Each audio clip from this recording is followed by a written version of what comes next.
In this video, I will explain how you can build a latch circuit. This circuit is a way of demonstrating how computers can remember. When you press the set switch, it stores a bit in memory, as represented by the change in the LEDs. When the reset button is pressed, it returns to its original state. This is an entry-level project to introduce you to digital circuits. You will need a collection of components, including a breadboard, two 10 kilo ohm resistors, two 1 kilo ohm resistors, two push buttons, two 2N2222 transistors, two LEDs, about 8 connecting leads, and a power supply. For a power supply, you can use either a standard USB power supply buck and boost converter, as you can see here, or simply use a battery pack with two AA batteries, as here. You may also wish to simply use a 6-volt battery for this particular project. Make sure you connect all of the components exactly as in the schematic diagram. You should also remember that the transistor has 3 different legs: a collector, a base, and an emitter. Because of this, it is very important that each transistor is facing the same way as in the diagram, and that each leg is also in the correct position.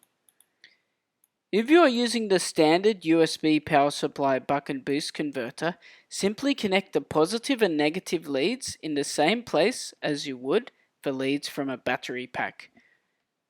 When working with digital circuits, it helps if you can visualize how the current passes through the components and the breadboard, as you can see here. You can find these schematic diagrams at link 2 below the video. Now I will explain a little bit about breadboards. If you're already familiar with breadboards, you may wish to skip this part. You should remember that these sides flow horizontally, and that these sides in the center flow vertically.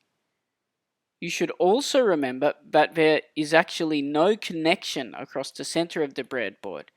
So if you want this side to connect to this side, you're actually going to have to connect them using either a lead or a component. It is also worth remembering that the breadboard has polarity, so it has positive sections as well as negative sections on both the top and the bottom. So when you check the schematic diagram, please be careful to ensure that you do not connect wires into the positive section which are meant to go into the negative section, and vice versa. Now, a word of advice if you are using the USB power supply buck and boost converter.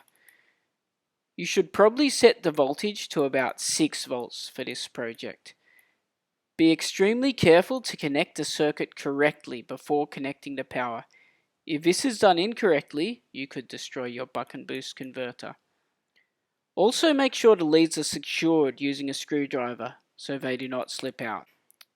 If you have done everything correctly, you should get a similar result to what you can see here, with one LED going on when you press the set button and the other LED being off, or at least shining dimly.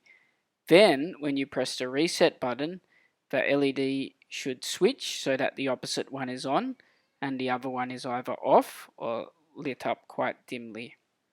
If you do connect everything up and it does not work as intended, carefully check all the connections and compare them closely to the diagram and ensure you're using the correct resistors.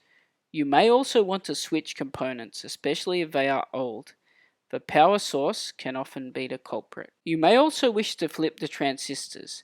Depending on the type of transistor, they may only function if they are facing the opposite direction.